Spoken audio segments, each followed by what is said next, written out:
Bon, on l'a vu, on va aller ailleurs. L'administration de notre ami à tous, Donald Trump, à travers le ministre de la Sécurité intérieure, a révoqué la certification de Harvard qui lui permet d'accueillir des étudiants étrangers.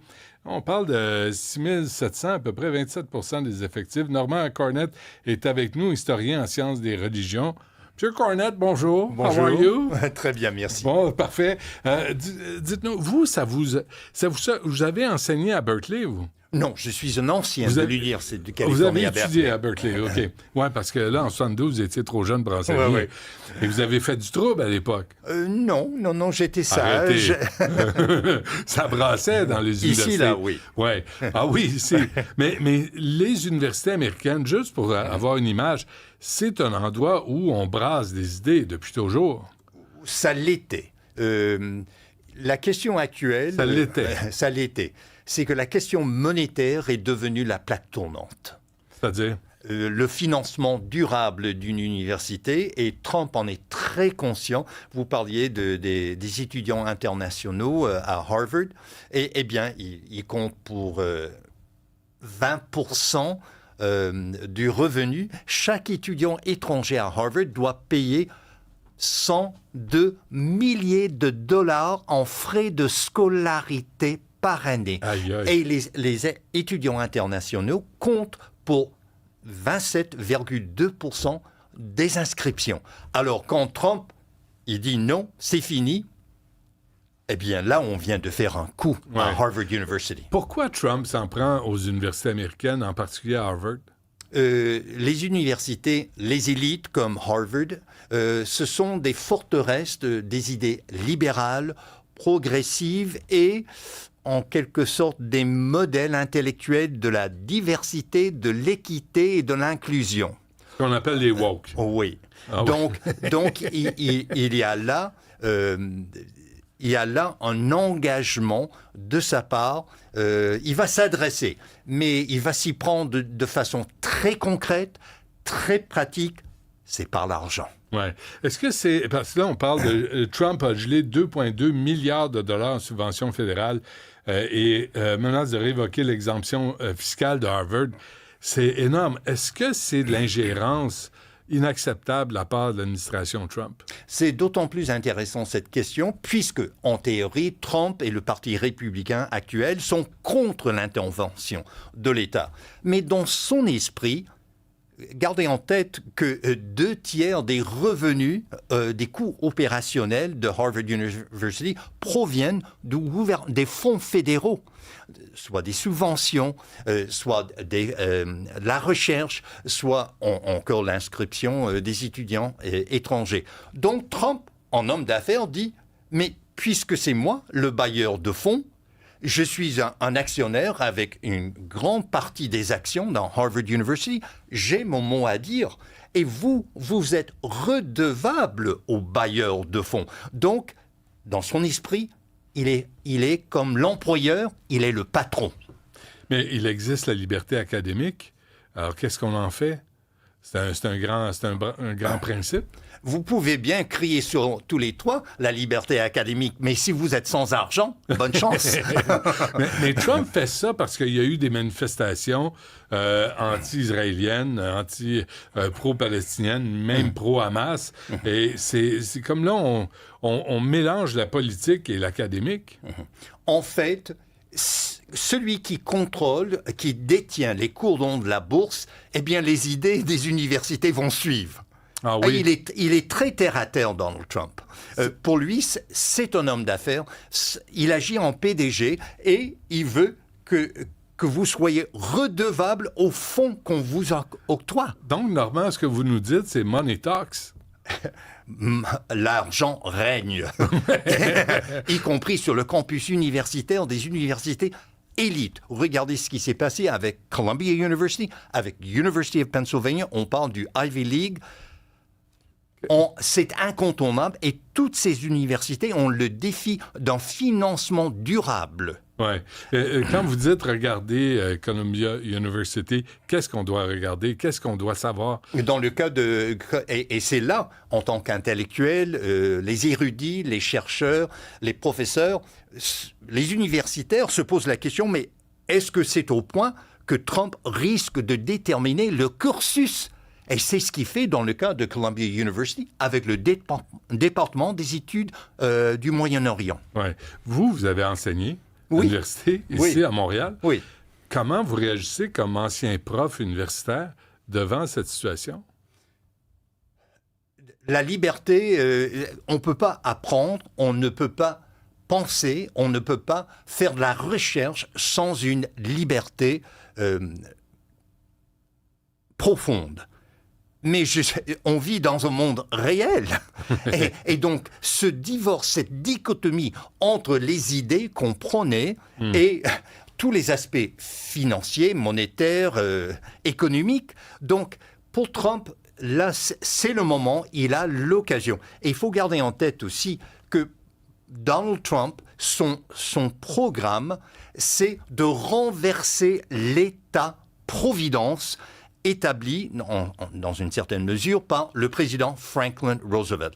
D'ailleurs, depuis Reagan, la révolution Reagan, c'était le début du renversement de l'État-providence. L'État se retire du financement de programmes sociaux, de l'éducation, de la santé. À moins que ces organismes soient redevables au gouvernement fédéral. Donc, je vous donne un exemple. On parlait de la révolution Reagan. Mais dans le cas de Donald Trump, moi je parle du tsunami Trump, parce qu'il change tout l'appareil fédéral, tout l'appareil étatique de fond en comble, y compris chaque dollar qu'on donne, vous allez répondre pour cela, tout comme un actionnaire, tout comme un patron. Ouais. Là, Norman Carnett, vous parlez de la real politique, dans le fond, là. Oui. La vraie vie, là. Parce que les universités peuvent bien clamer toutes sortes de liberté d'expression académique, tout ce qu'on veut, mais comme on dit en français, bottom line, là, c'est celui qui fait le chèque, et celui souvent qui décide. Et pour lui, ça c'est la pierre de touche de chaque université. Parce qu'il traite l'université non pas comme une entité intellectuelle, hypothétique, théorique et tout ça, il la traite en entreprise. Et d'ailleurs, je tiens à souligner, on parle tout le temps de Harvard University, mais qui mène Harvard University?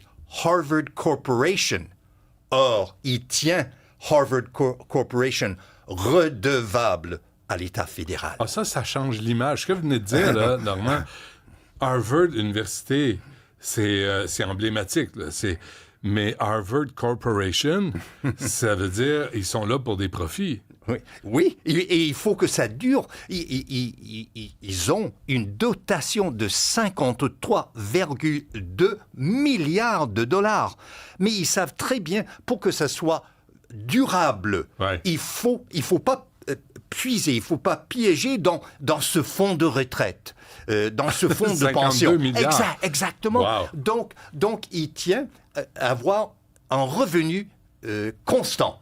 Et ce revenu constant, dans bien des cas, Harvard University l'admet elle-même que la plupart de l'argent pour toute la recherche, et la recherche médicale, la recherche scientifique, ça vient du gouvernement fédéral. Mais si Harvard, je vous suis, là, Normand, dans ce que vous dites, Harvard veut un revenu constant, c'est au détriment de quoi? Quel est le prix à payer pour ça? Est-ce qu'on est prêt à faire des compromis? Est-ce qu'on est là pour former des travailleurs au lieu de former des intellectuels? Oui, mais dans le cas de Columbia University, eux, ils ont cédé, ils ont accepté. Mais ils ont accepté quoi? Ils ont accepté que le cursus du département des études du Moyen-Orient, et eux, ils ont accepté, beaucoup vont dire, l'ingérence du gouvernement fédéral. Donc, une université comme Harvard, à toute fin pratique, c'est un partenariat privé-public. Mais il ne traite pas Harvard comme une institution publique, donc hors atteinte. On ne peut pas y porter atteinte. Au contraire, il va prendre des décisions et ces décisions vont être des décisions conséquentes avec l'investissement qu'il fait. Est-ce que Trump a raison de faire ça pour briser l'espèce de monopole du wokisme et de la gauche et d'avoir des cours où on va donner la version d'Israël, dans le cas de Gaza, la version de la Palestine, d'instruire les gens, de laisser les gens se faire une tête. Mais dans un premier temps, Trump est homme d'affaires. Quelle est la clé de la réussite d'une entreprise? D'avoir le monopole sur le service ou bien la propriété ou les produits. Donc, il se rend compte que là, maintenant, il peut briser ce monopole progressif, libéral, on dit woke, mais il y a 2 décennies, on ne parlait pas woke, on parlait de la rectitude politique. C'est vrai.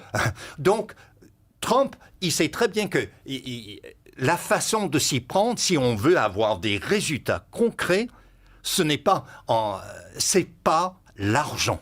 Donc, il va direct aux sources monétaires de Harvard University, University of Pennsylvania, Columbia University, ainsi de suite. Ouais. Est-ce que les étudiants vont en ressortir moins bien instruits? Je ne crois pas que c'est nécessairement le cas. En théorie, une université va présenter toute la panoplie des idées. Au lieu d'une seule idée, on va éviter une approche réductionniste. Donc, une université en bonne et due forme devrait présenter aussi bien les idées conservatrices que les idées libérales progressistes. Or, cette élite intellectuelle, il est en train de fracturer. Et je vous lance un défi, M. Dutrisac. Vous parliez tout à l'heure avec votre collègue Antoine Robitaille sur les frais d'inscription, frais de scolarité. Dans l'esprit de Donald Trump, un diplôme, c'est un produit. Donc, quand on parle des frais de scolarité de 102 milliers de dollars américains, parce que ça compte les devises, puisqu'il y a autant, eh bien, pour lui, il pense, mais quelle est la valeur marchande de cette éducation? Quelle est la valeur marchande de ce diplôme? Donc, c'est un changement de paradigme. Il va le mettre sur une base fiduciaire, monétaire, économique et de profit. Et la valeur marchande d'un diplôme universitaire d'Harvard est le même diplôme de Concordia ou de McGill. Oui, mais je crois que ça dépend beaucoup de l'investissement des professeurs dans la vie des étudiants et étudiantes. Êtes-vous inquiet? Je me pose énormément de questions. Moi, je suis un ancien de l'Université de Californie à Berkeley. Quand j'y étais, ce qui se passe actuellement était inconcevable. C'est pour cela que je parle du tsunami Trump. Ouais.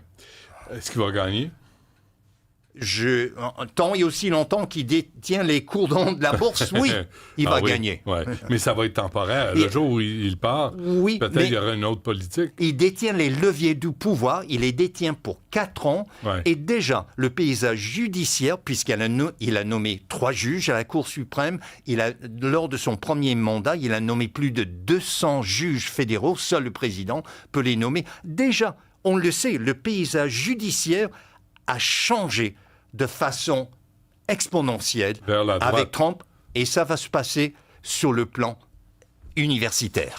Très bien. Un gros merci à Normand Cornett, historien en sciences des religions. Vraiment, c'est fascinant. Avez-vous fumé du pot, vous, à Berkeley? Non. Dites-moi la vérité, là. Je vous dis la vérité. J'aime beaucoup la musique rock and roll. Ouais. En face de Berkeley, vous avez Fillmore West. Et c'est là où j'ai entendu en 69 Carlos Santana.